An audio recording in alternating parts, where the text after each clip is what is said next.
Bueno, les decía que íbamos a tener una charla muy interesante respecto de acciones que se están desplegando en el marco del empleo irregular, del empleo informal, porque claro, más allá de que es en definitiva una respuesta macroeconómica la que va generando las condiciones para que todo aquello que hoy es tan determinante sobre la planificación del desarrollo de la clase trabajadora, tiene que ver con condiciones para mejorar, digamos, la posibilidad de trabajo formal. En medio de eso tiene que haber acciones concretas por parte, en este caso, de la AFIP, para regularizar situaciones, porque no se puede naturalizar, como si eso fuera un dale que va, digamos, ¿no? Y en la última, hay un reporte por parte de la AFIP respecto a las acciones que permitieron regularizar trabajadores y trabajadoras. Encontramos que durante 2022 se regularizó la situación de más de 167.000 situaciones concretas. Son acciones permanentemente desplegadas por la AFIP y que permitieron este nivel de regularización. Nos pareció una muy buena razón para charlar con Carlos Castañeto, que es el titular de la Administración Federal de Ingresos Públicos. Carlos, Pablo Caruso, Mariano Hamilton y todo el equipo de Que Vuelvan las Ideas, saludamos. ¿Cómo anda? ¿Qué tal, Pablo? ¿Qué tal, Mariano? Buenas tardes. Gracias por atendernos. No, al contrario. Está muy poco en agenda esto, por eso me parecía interesante. Uno entiende que la AFIP no va a resolver el problema general de la regularización del empleo en la Argentina y volver a otros tiempos, pero es bueno saber que estas cosas se hacen. Ahora, este nivel de regularización, 167.000 en 2022, ¿es mucho, es poco? ¿Cómo se mide? No, es mucho porque hemos desarrollado el sistema del libro sueldo digital, que ya tienen todas las empresas del país, porque nosotros lo que habíamos detectado con el ATP es que muchas empresas tenían mal registradas las personas, y el hecho de tener un libro de sueldo digital a nosotros nos ha dado una ventaja, que cuando hacemos una fiscalización tanto presencial como sistémica, ya tenemos la información a través del formulario 931, donde se hacen los recibos de sueldo y donde están todos los aportes y contribuciones. Uh-huh. Eso nos conlleva a tener mejor información y trabajar también con las provincias, con los ministerios de trabajo de las provincias. Desarrollamos un sistema que automáticamente, por ejemplo, con Provincia de Buenos Aires, cuando el Ministerio de Trabajo hace una fiscalización, antes se le cobraba la multa simplemente, ahora nos informan a nosotros y nosotros lo registramos, ese quil de ese trabajador automáticamente al quit del empleador, y nos ha dado un resultado muy exitoso con muy pocas impugnaciones al respecto. Y en el momento que tienen, importante el volumen. En el momento que tienen la información, hay una fiscalización en el lugar, se trabaja de manera, no sé, algún tipo de campaña. ¿Cómo se hace cuando tienen el dato? Bueno, cuando hay dos tipos de fiscalizaciones, una presencial, pero vuelvo a insistir, nosotros vamos con la información y corroboramos con el libro sueldo. También ahora le estamos dando mucha importancia al teletrabajo, porque nos encontramos en algunos lugares que con las IP hay trabajadores que no están registrados y trabajan desde su domicilio.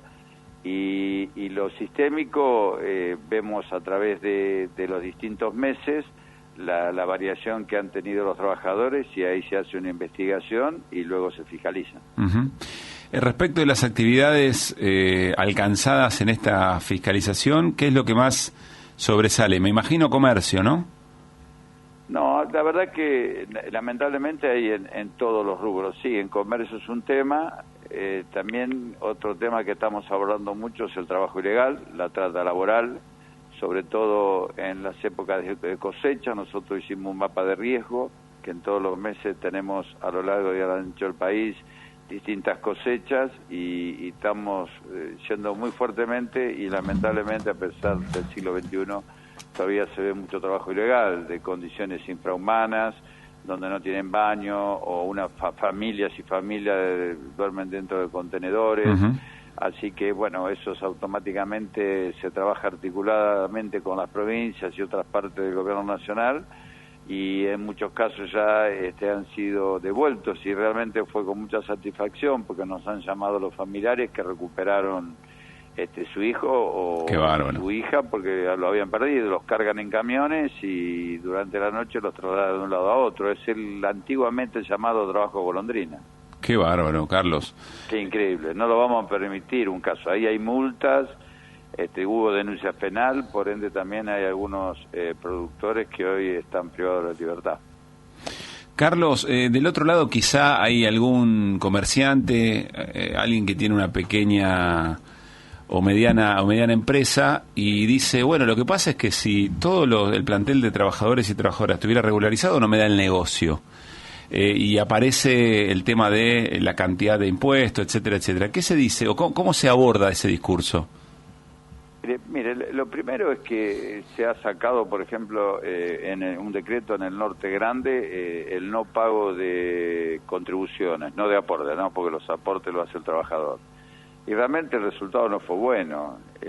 Solamente se han inscrito 5.000 trabajadores nuevos a lo largo y a lo ancho de todo el Norte Grande. A ver si entiendo, la idea de fondo ahí, Carlos, es en los momentos, aún quitando esas contribuciones o esos impuestos. Un 25%. En total son un 43, que se hacen 19 más 25, más o menos, ¿no? Porque según la actividad tienen distintos aportes. Pero aún dando ese beneficio, ¿eso no significa más empleabilidad formal? No, porque nosotros también estamos detectando en las grandes empresas que con el tema del monotributo o distintas formas de contratación, lo que incrementan son los gastos y disminuyen el pago de impuestos a las ganancias. Por eso también hoy estamos haciendo una nueva matriz de riesgo de alto, mediano y bajo impacto, más allá de la que estamos utilizando, para ver cuál es el factor que las empresas no pagan más del 4 o el 6% de ganancias. Carlos, es interesante. Hamilton te saluda. ¿Cómo andás? ¿Cómo estás? Muy bien, es interesante lo que está... ¿Cómo? ¿Contento con el Mundial? Y sí, ¿cómo no voy a estar contento? ¿Vos no? Por supuesto, ¿no? Como te escucho y a veces te veo por televisión también, entonces te digo, ¿estás contento? Sí, Además, un exfutbolista como Carlos. Sí, ¿no? Carlos, estar contento. Por eso. ¿Cómo no estar contento? Sí, contento. Sí. Estoy más contento, ya lo hablamos mucho acá en el programa, más por otros que por mí. Porque me dio mucha felicidad disfrutar por lo que disfrutaron mis hijos y mucha gente que no había disfrutado nunca un título de Argentina.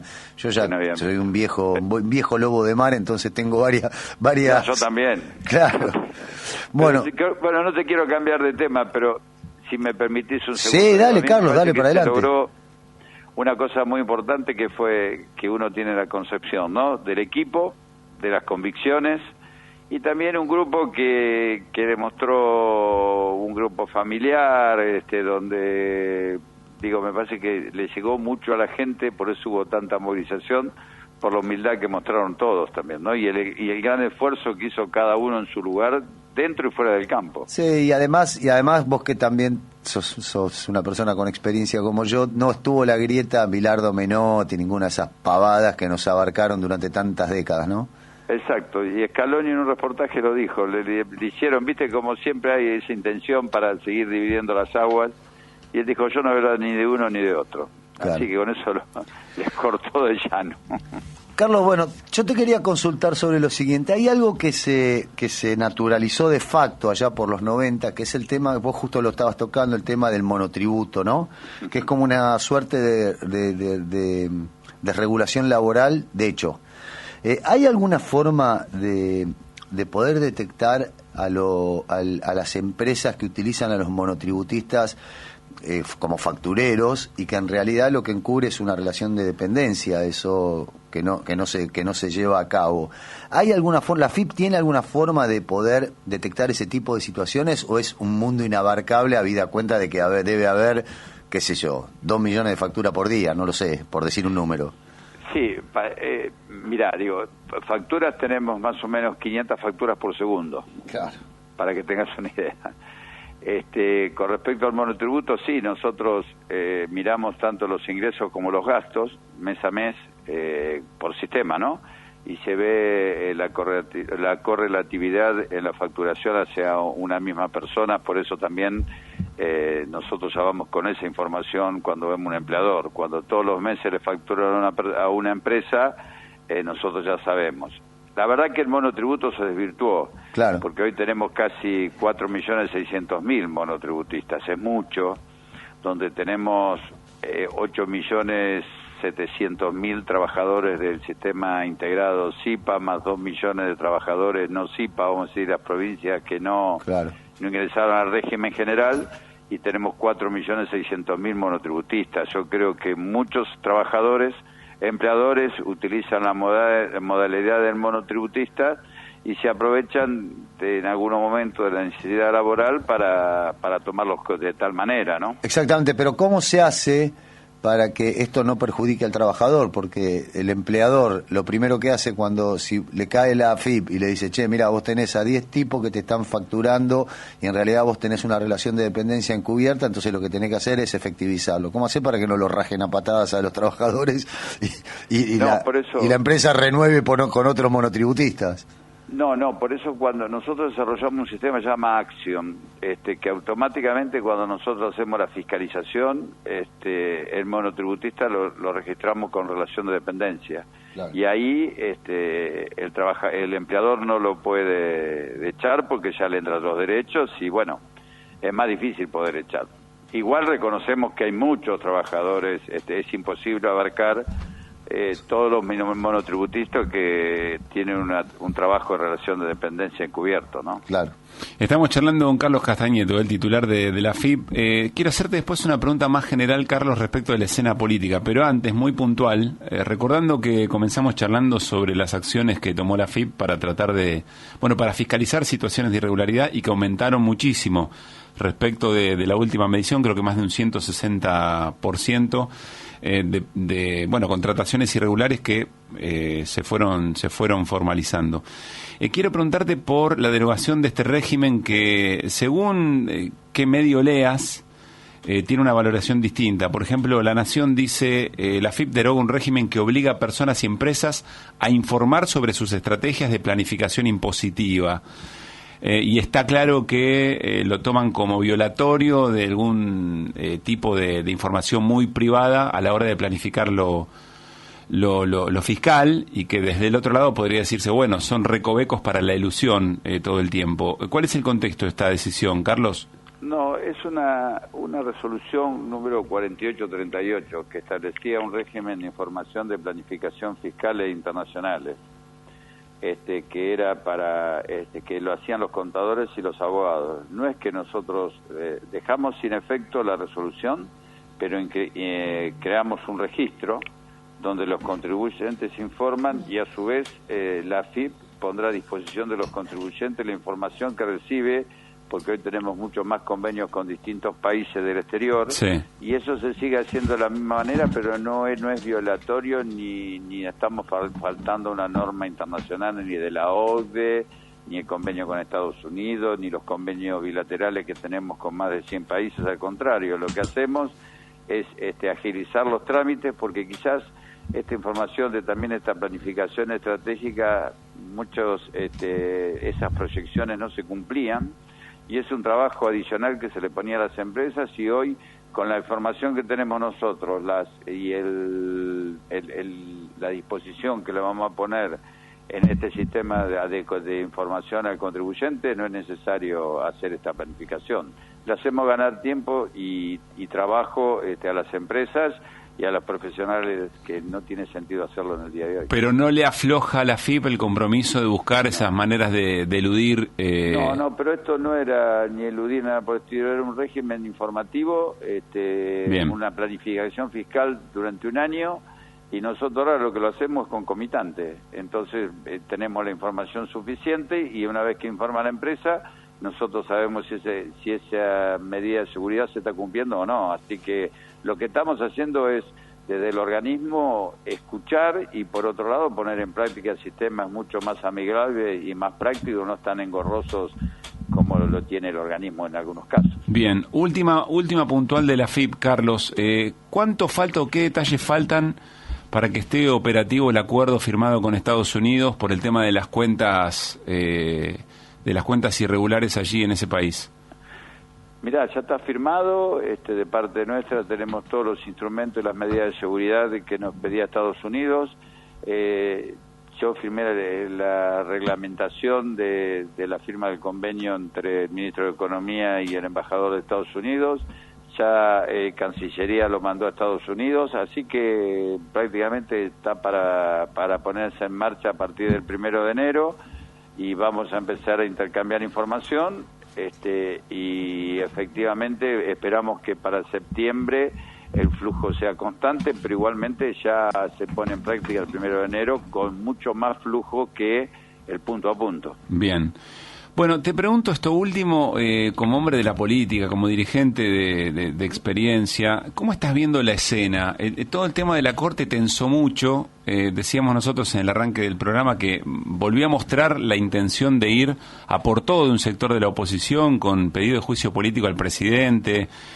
Creo que había una acusación de sedición por parte de Patricia Bullrich, pero algo que se había reflejado también en el Congreso, no pudiendo encontrar acuerdos para sesionar.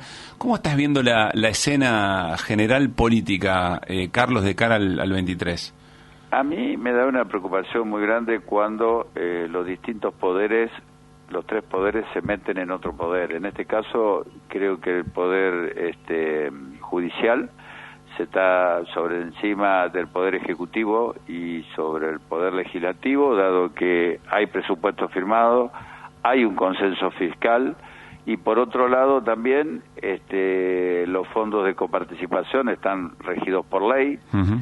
Y cuando se le dio mayor coparticipación a la ciudad, para mi entender, digo que llevo muchos años de gestión y fui legislador, si le querían dar esos fondos tendrían que tener una afectación específica dentro del presupuesto y no lo hay. Sí. En consecuencia, creo que la medida que ha tomado la Corte no es correcta y me parece bien el recurso de revocatoria y es un fallo muy, como últimamente nos tiene acostumbrado la justicia, ¿no? Muy parcial. Y lamentablemente la oposición juega más para los fallos de la justicia y festeja cuando realmente nosotros tenemos que defender la democracia, tenemos que defender la diferencia en los distintos poderes, porque queda muy claro que un sector de la justicia falla a favor, en este caso, de la oposición, y en su momento cuando era el oficialismo fallaba todo a favor del oficialismo. Entonces lo que tenemos que tener es justicia independiente y que realmente la gente vuelva a creer en la justicia. Hoy cualquier fallo, no solo los que interfieren en el andamiaje político, sino hoy cualquier fallo que se da, vos fijate que cualquier familiar de cualquier persona o que ha tenido un accidente o que la mataron, etcétera, termina el juicio y ninguno está contento porque son medidas arbitrarias. Entonces creo que la justicia tiene que ponerse a recapacitar y realmente no jugar a la política, sino tiene que ser un poder independiente. La última, ahora sí, y vuelvo al plano futbolero. Quiero decirle a Vero Albanese, que está aquí con nosotros, que estamos charlando con un arquero que se formó en Gimnasia de Grima La Plata. ¡No! Y a Mariano Hamilton le digo, Carlos Castañeto defendió los colores del azulgrana. Claro. En su momento, creo que a fines de la década del 80, si no me equivoco. 89-90. 89-90. Ay, pero qué buen dato. Como arquero profesional que fuiste, Carlos, la más difícil del Dibu Martínez, ¿cuál fue? Para mí, bueno, en el último partido. En el que quieras. En el Mundial. El que vos quieras. El tiro libre de México fue importante por el momento que estaba viviendo la selección, que no estaba en su mejor momento. Pero la que la tenaza. La que la tenaza. Exacto. Como atenaza la Volpe, como decía en La Tregua. Exactamente. No, a mí me parece que la más difícil de todas en la final fue al minuto 90 del tiempo reglamentario.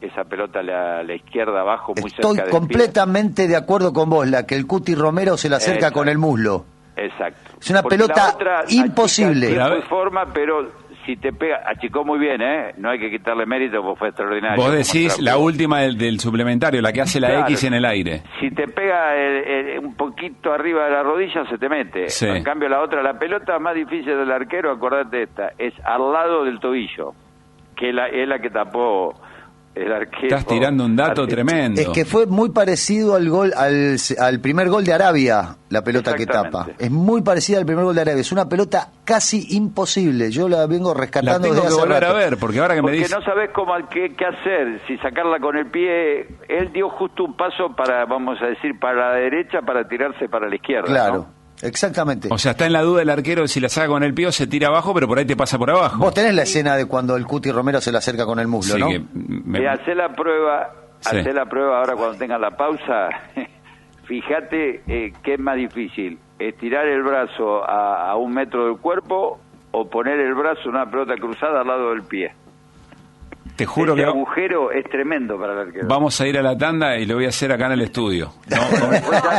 Mándenme un mensaje a ver si les Yo le pateo con una botella, yo lo pateo con una botella y... No, ahora me saco las medias, hacemos a la vieja usanza, hacemos una pelota. Claro, una pelota de trapo. Ahí está. Pero qué bueno que hayas destacado esa jugada, porque es una jugada que pasó completamente inadvertida y era como la otra, era minuto 90 del tiempo reglamentario y era el 3-2 para Francia. Exactamente. Bueno, tuvo 2 salvadas bárbaras, pero como arquero te digo, la más difícil es esa. Vamos a hacer... mí me lo hacían, ¿eh?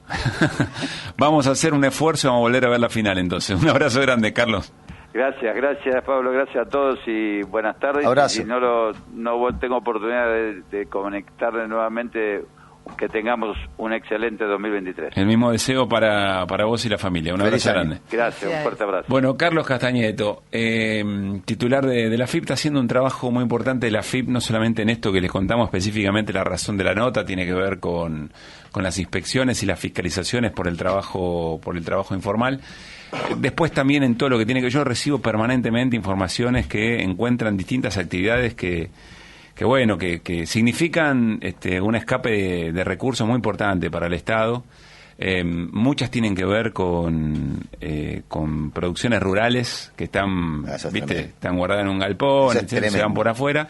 Otras tienen que ver con granja de criptomonedas, enorme cantidad de cosas. Pero es un gran tipo, Carlos Castañeto. Dirigente hace muchos años, un gran tipo, muy afable, como quedó demostrado en este último tramo de la charla. Y un laburante... Sí. Porque es eso, vos entrás a la función pública a laburar, loco, a romperte el lomo para mejorar las cosas. Bueno, me saco las medias, tírame, quiero dale, ver. Dale que yo filmo. Hago un vivo. Tanda y noticias. Que vuelvan las ideas, vuelvan las ideas, vuelvan las